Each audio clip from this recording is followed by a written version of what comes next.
Hello my dear students, उम्मीद है आप लोग सभी अच्छे से होंगे। तो दोस्तों, आज मैं आप लोगों के लिए 20 इंपॉर्टेंट क्वेश्चन लाया हूं जो बोर्ड एग्जाम में बहुत बार पूछा जाता है।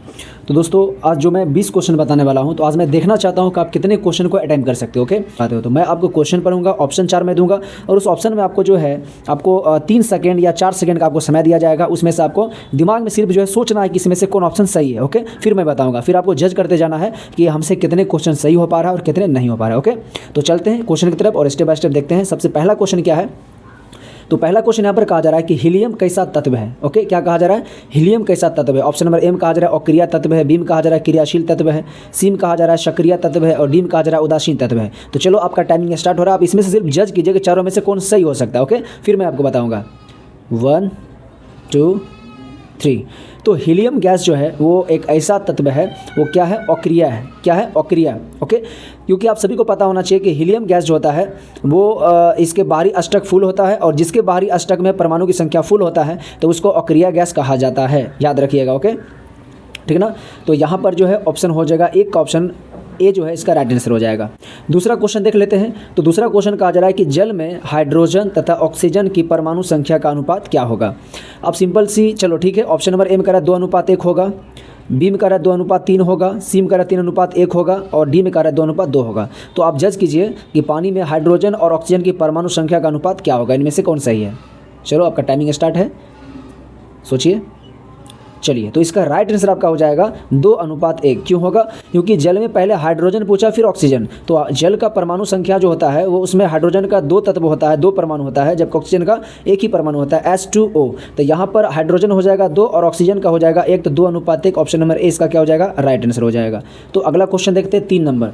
तो 3 नंबर हमको कहा जा रहा है कि आवर्त सारणी में कितने आवर्त होते हैं। तो आवर्त सारणी में एक वर्ग होता है, जो खड़ा खड़ा लाइन होता है उसको वर्ग कहा जाता है, जो सूता हुआ लाइन होता है उसको आवर्त कहा जाता है।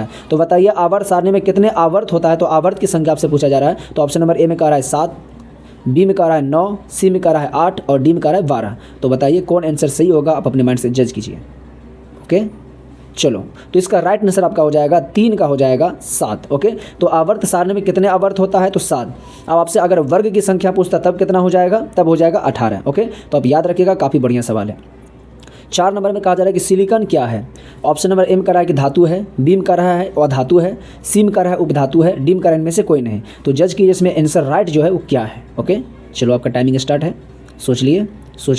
चलो, तो इसका राइट आंसर हो जाएगा उपधातु। तो सिलिकॉन जो होता है वो क्या है, एक उपधातु है, ना धातु है ना अधातु है, क्या है, उपधातु है। ओके, चलिए, तो अगला क्वेश्चन चलते हैं 5 नंबर में।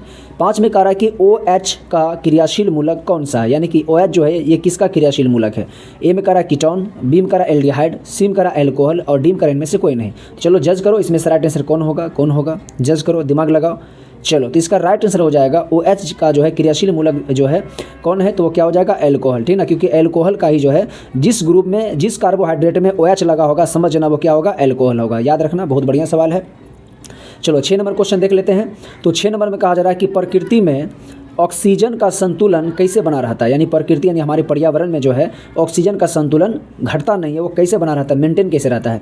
तो ए में कह रहा है कि संयोजन क्रिया के द्वारा, बी में कह रहा है प्रकाश संश्लेषण के द्वारा, डी में कह रहा है कि अपघटन के द्वारा और डी में कह रहा है इनमें से कोई नहीं। चलो, सोचो, जज करो इसमें से कौन आंसर राइट आपका होगा, किसको आप देना चाह रहे हो, क्या ना किसको दे रहे हो। चलो, तो इसका राइट आंसर आपका हो जाएगा दोस्तों, इसका राइट आंसर हो जाएगा बी हो जाएगा प्रकाश संश्लेषण। क्योंकि प्रकाश संश्लेषण के दौरान जो है पेड़ पौधा CO2 को वो जो है लेती है और ऑक्सीजन को देती है, और मनुष्य जानवर जितने भी जीवित जंतु है वो ऑक्सीजन को लेती है और CO2 को छोड़ती है। तो इस प्रकार जो है ऑक्सीजन का संतुलन बना रहता है। तो इसका क्या हो जाएगा, वी राइट आंसर हो जाएगा। तो आप कमेंट लास्ट में जरूर कीजिएगा दोस्तों कि आपसे कितना सही हो पाया है। सच्चे ईमानदारी पूर्वक आप कमेंट करोगे लास्ट में आपसे कितना सही हो पाया। ओके, और वीडियो यदि अच्छा लगे तो वीडियो को लाइक जरूर करना, और चैनल को सब्सक्राइब नहीं किया हो, नए हो तो चैनल को सब्सक्राइब जरूर कर देना, क्योंकि सारे इंपॉर्टेंट क्वेश्चन आपको यही मिलेगा दोस्तों। तो अगला क्वेश्चन देख लेते हैं। चलो, 7 नंबर क्वेश्चन में कहा जा रहा है कि पौधों में श्वसन क्रिया के अंतर्गत ADP के टूटने से, एक होता है ATP एक होता है ADP, लेकिन दोनों का काम लगभग सेम ही होता है, क्योंकि ATP जो है वही जो है टूट करके ADP में बदलता है। तो ADP, अगर ADP के टूटने से कितनी ऊर्जा मुक्त होती है, तो इसका राइट आंसर क्या होगा, अब दिमाग लगाओ। 30.1 है, 305 है, 3.5 है, इनमें से कोई नहीं, कौन होगा। चलो, तो इसका राइट आंसर हो जाएगा ऑप्शन नंबर ए, यानी कि 30.5 जो है किलो जूल पर मोल होता है। ठीक ना, तो याद रखिएगा ATP टूटे या फिर ADP टूटे, दोनों का आंसर क्या होगा, 30.5 किलो जूल पर मोल ही होगा। तो याद रखिएगा, काफ़ी बढ़िया सवाल है। तो अगला क्वेश्चन देख लेते हैं, 8 नंबर सवाल। मानव हृदय में कितने कोष्ठ होते हैं? ऑप्शन नंबर ए में कह रहा है 2 होता है, बी में कह रहा है 8 होता है, सी में कह रहा है 1 होता है, चार में कह रहा है डी में कह रहा है 4 होता है। तो बताइए इसका राइट आंसर क्या होगा? सिर्फ आपको माइंड करना है दोस्तों, ये सही होगा, बाकी हम बताएंगे तो पता चल जाएगा। ओके, तो मानव हृदय में कितने कोष्ठ होते हैं? तो दोस्तों 4 होता है, ठीक है ना, 4 होता है। दाएं अलिंद वाएं अलिंद, दाएं नीले और वाएं नीला, कितने होता है? 4। याद रखना, काफ़ी बढ़िया सवाल है। चलो 9 नंबर प्रश्न में कहा जा रहा है कि मानव हृदय में कितने कोष्ठ, ये तो हो गया 9 नंबर में। मानव हृदय का औसत प्रकुचन दाब है लगभग, एक होता है प्रकुचन, प्रकुचन को ही कहा जाता है संकुचन, यानी कि जब वो सिकुड़ता है, ठीक ना, जिसको हम लोग शीतलन भी कहते हैं। एक होता है अनुशीतलन, अनुशीतलन का मतलब वो फैलता है, सिकुड़ना फैलना, सिकुड़ना फैलना, क्योंकि हृदय में 2 ही काम होता है, एक संकुचन एक प्रसार, संकुचन प्रसार। इसी को एक और कहा जाता है शीतलन, एक होता है अनुशीतलन। तो याद रखिएगा, दोनों नाम आपको याद रखना है। तो यहाँ पर जब वो प्रकुचन होता है यानी कि सिकुड़ता है, तो उस वक्त जो है इसका 120 mm पर Hg होता है, यानी 120 mm Hg होता है। लेकिन वो जब फैलता है तो वो उसका हो जाता है 80 mm Hg हो जाता है। तो इसका राइट आंसर आपका क्या हो जाएगा? ऑप्शन नंबर ए हो जाएगा। ओके, तो मानव हृदय का औसत जो है प्रकुचन दाब जो है वो लगभग 120 mm Hg होता है, जबकि अनुशीतलन जब होता है, प्रसार जब होता है, फैलता है, तो वो 80 mm Hg होता है। तो याद रखिएगा, काफ़ी बढ़िया सवाल है। तो क्वेश्चन नंबर 10 हम लोग देख लेते हैं। तो 10 नंबर में कहा जा रहा है कि पौधों में बाष्पोत्सर्जन किस भाग में होता है? ऑप्शन नंबर ए दे रहा है आपको जड़ में होता है, बी में दे रहा है तना में होता है, सी में दे रहा है पत्ता में होता है और डी में कह रहा है फूल में होता है। चलो तो माइंड कीजिए और बताइए, आप सोचिए कि इसमें से राइट आंसर आपका कौन सा होगा। ओके, चलो तो इसका राइट आंसर आपका हो जाएगा पत्ता, क्योंकि बाष्पोत्सर्जन की प्रक्रिया पत्तों में होता है। आप सभी को पता है कि पत्ता में एक रंध्र होता है, जिसके द्वारा जो है जो बचा हुआ पानी रहता है, जैसे भोजन बनाने के दौरान आपको पता ही है कि पेड़ पौधा मात्र 10% पानी का ही यूज करता है, बाकी 90% पानी जो है वो बाष्पीकरण के द्वारा बाहर निकाल दिया जाता है। तो बाष्पीकरण के द्वारा पानी का जल का पत्तियों से बाहर निकलना ही बाष्पोत्सर्जन प्रक्रिया कहलाता है। ये आप सभी को पता है। तो इसका राइट आंसर क्या हो जाएगा? सी हो जाएगा। तो अगला हम लोग देख लेते हैं 11 नंबर। ओके, 10 के बाद किसको देखेंगे? 11 नंबर। तो 11 नंबर आपसे कहा जा रहा है कि कृत्रिम वृक्क, एक होता है रियल वृक्क, एक होता है कृत्रिम वृक्क, किन अपशिष्ट उत्पादों को रुधिर से यानी कि खून से अपोहन द्वारा, ठीक ना, पृथक करता है, यानी कि उसको बाहर निकालता है, ठीक ना। तो किसको बाहर निकालता है? जो हमारा कृत्रिम वृक्क होता है, ठीक ना, वो किस अपशिष्ट पदार्थ को जो है खून से बाहर निकालता है, पृथक करता है। इसका राइट आंसर क्या हो जाएगा? ए में करा नाइट्रोजन, बी में करा है कार्बन और सी में करा है ऑक्सीजन और डी में करा इनमें से सभी। तो इसका जो है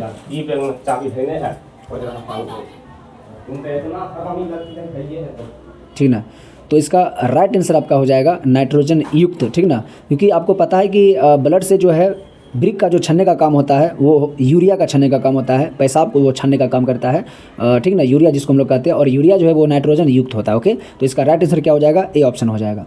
हम लोग बात करेंगे 12 नंबर में। 12 नंबर में कहा जा रहा है कि हाइड्रा में प्रजनन किस विधि से होता है? तो ए में करा कि द्विखंडन विधि के द्वारा, बी में करा मुकुलन के द्वारा, सी में करा लैंगिक जनन के द्वारा और डी में करा इनमें से सभी। तो हाइड्रा में प्रजनन की विधि किसके द्वारा होता है? माइंड कीजिए, सोचिए कौन होगा इसका राइट आंसर। चलो तो इसका राइट आंसर आपका हो जाएगा मुकुलन। हाइड्रा में प्रजनन की विधि जो है वो मुकुलन की प्रक्रिया के द्वारा होता है। और मुकुलन जो होता है उसमें से क्या होता है कि एक ही चीज़ से जो है उसी से पनपता है, ठीक ना, और पनपने के बाद जो उसी से जो है फिर खंडित होकर के बाहर निकलता है। तो हाइड्रा में प्रजनन की प्रक्रिया जो है मुकुलन के द्वारा होता है। ओके, याद रखिएगा। तो अगला आपका हो जाएगा 13 नंबर क्वेश्चन। तो 13 नंबर क्वेश्चन में कहा जा रहा है कि किसी माध्यम के अपवर्तनांक यानी कि म्यू का मान होता है, ठीक ना। तो किसी माध्यम के अपवर्तनांक म्यू का मान क्या होता है? तो ए में कह रहा है कि साइन आर बटे साइन आई, बी में कह रहा है साइन आई बटे साइन आर, सी में कह रहा है साइन आई गुने साइन आर और डी में कह रहा है साइन आई गुने साइन आर। ओके, तो बताइए इसमें से कौन आंसर आपको सही लग रहा है? थोड़ा सा दिमाग लगाइए, ठीक ना। तो इसका राइट आंसर आपका हो जाएगा, क्या हो जाएगा? आप सभी को पता है कि म्यू बराबर जो होता है वो साइन आई बटे साइन आर होता है। तो इसका राइट आंसर हो जाएगा ऑप्शन नंबर वी। ओके, तो अगला प्रश्न हम लोग देखते हैं। चलिए, तो अगला प्रश्न जो है 14 नंबर क्वेश्चन में कहा जा रहा है कि दाढ़ी बनाने में कौन सा दर्पण उपयुक्त है, ठीक ना। तो ए में कह रहा है कि समतल, बी में कह रहा है उत्तल दर्पण और सी में कह रहा है अवतल दर्पण, डी में इनमें से कोई नहीं। तो आप सर्च कीजिए इसमें से कौन आंसर सही होगा। ओके, चलो तो इसका राइट आंसर जो आपका हो जाएगा वो क्या हो जाएगा? अवतल दर्पण, क्योंकि दाढ़ी बनाने में जो है किस दर्पण का उपयोग किया जाता है? तो अवतल, चाहे वो दाढ़ी हो, चाहे वो रोगी के डॉक्टर के द्वारा रोगी का नाक कान चाक दांत देखने के लिए जो है अवतल का इस्तेमाल किया जाता है, ठीक ना। और गाड़ी के हेडलाइट के रूप में उपयोग किया जाता है अवतल का। तो ये सारी चीज़ों को आपको याद रखना, काफ़ी बढ़िया सवाल है। उत्तल की बात करें तो गाड़ी के साइड मिरर एकदम इंपॉर्टेंट क्वेश्चन है, पूछता ही एग्जाम में। तो अगला प्रश्न हम लोग देख लेते हैं 15 नंबर। करा स्पेक्ट्रम में किस रंग का किरण का झुकाव सबसे अधिक होता है? तो ए में करा लाल रंग का, बी में करा हरा रंग का, सी में करा पीला का और डी में करा बैगनी का। तो याद रखिएगा स्पेक्ट्रम जो होता है इस रंग का किरण का झुकाव जो होता है सबसे अधिक किसका होता है, बैगनी का होता है, और सबसे कम होता है लाल का। तो इसका राइट आंसर हो जाएगा ऑप्शन नंबर डी, बैगनी हो जाएगा। तो अगला क्वेश्चन हम लोग देख लेते हैं 15 के बाद 16 नंबर क्वेश्चन करा, विद्युत फ्यूज जो है विद्युत धारा के किस प्रभाव पर कार्य करता है। तो ऑप्शन नंबर ए में करा उष्मीय प्रभाव पर काम करता है, बी में करा चुंबकीय प्रभाव पर काम करता है, और सी में रासायनिक प्रभाव पर काम करता है, डी में इनमें से कोई नहीं। सोचिए इसमें से कौन आंसर आपको लग रहा है सही होगा, ठीक ना, दिमाग में आप इसको जो है एडजस्ट कीजिए, सोचिए। तो इसका राइट आंसर आपका हो जाएगा उष्मीय प्रभाव। याद रखिएगा विद्युत फ्यूज जो है वो विद्युत धारा के किस प्रभाव पर काम करता है, तो उष्मीय प्रभाव। एक यहाँ से सवाल और भी पूछेगा, विद्युत इस्त्री हो गया, ठीक ना, या विद्युत हीटर हो गया, ये सब जितने भी है सभी विद्युत धारा के उष्मीय प्रभाव पर ही काम करता है, चाहे विद्युत फ्यूज हो गया, ठीक ना, ये सब याद रखिएगा, सब अच्छा प्रश्न है, ठीक ना, ये सभी जो है विद्युत धारा के उष्मीय प्रभाव पर ही काम करता है। अगला प्रश्न यहाँ पर देख लेते हैं 17 नंबर क्वेश्चन में कहा जा रहा है कि किसी कुंडली का प्रतिरोध ज्ञात करने के लिए सूत्र क्या होता है। तो प्रतिरोध आर का मान ज्ञात करने के लिए क्या होगा, हम सभी को पता है ओम के नियम के अनुसार क्या होता है। तो ओम के नियम के अनुसार एक फॉर्मूला आपका होता है, वो क्या होता है, तो V बराबर क्या होता है IR, क्या होता है V बराबर IR। अब V बराबर जब IR होता है तो यहाँ से R बराबर सबको दे रखा है, तो अब V बराबर जब IR होता है, अब R का मान निकालना है तो I को उस तरफ भेजेंगे, तो जब I को जब बराबर को उस तरफ भेजेंगे तो I गुना में, तो वो कहाँ चला जाएगा, बटा में, तो I हो जाएगा, यानी R बराबर V बटे क्या होगा, I हो जाएगा। तो जब आपको प्रतिरोध का मान निकालना है तो R बराबर क्या हो जाएगा, V बटे I, क्योंकि याद रखना है कि ओम के नियम के अनुसार V बराबर क्या होता है, IR। अब जैसे यहाँ पर V बराबर जो आपका IR होता है, तो 100% सोचना है कि V बराबर जब IR होता है तो आपको मान निकालना है किसका, R का, तो I को इस तरफ भेजेंगे तो क्या होगा, V बटे I हो जाएगा, यानी कि ऑप्शन नंबर क्या होगा, सी इसका राइट आंसर हो जाएगा, ठीक ना। तो अगला प्रश्न आपका यहाँ पर है, ठीक ना, तो अगला जो यहाँ पर आपका प्रश्न है वो आपका क्या है, 18 नंबर। 18 नंबर में कहा जा रहा है कि डायनेमो से किस प्रकार की धारा प्राप्त होती है। तो डायनेमो याद रखना, डायनेमो बोले या फिर चलो पहले ऑप्शन इसका दिमाग लगाओ, ए में करा दिष्ट धारा, बी में करा प्रत्यावर्ती धारा, सी में करा दोनों धारा, डी इनमें से कोई नहीं। इसमें से आपको कौन सही लग रहा है, तब दिमाग लगाओ थोड़ा सा, चलो सोच लिए। तो अब यहाँ पर याद रखना है कि डायनेमो बोले या फिर विद्युत मोटर बोले, तो डायनेमो या विद्युत मोटर दोनों का काम होता है दिष्ट धारा को प्राप्त करना। ओके, दिष्ट धारा देती है, ठीक ना, दिष्ट धारा से ही चलती है। तो आगे यहाँ पर जो है एक याद रखिए, एक होता है विद्युत जनित्र, विद्युत जनित्र हो या हमारे घर में जो लाइन आती है तो वो कौन सा धारा आता है, तो वो प्रत्यावर्ती धारा होता है। तो प्रत्यावर्ती का मतलब होता है अल्टरनेटिंग करंट जो अप डाउन होता है, दिष्ट धारा मतलब होता है डायरेक्ट करंट जो सीधा चलता है, ठीक ना। तो याद रखिएगा डायनेमो या फिर विद्युत मोटर दोनों दिष्ट धारा देता है, जबकि विद्युत जनित्र जो होता है वो प्रत्यावर्ती धारा देता है।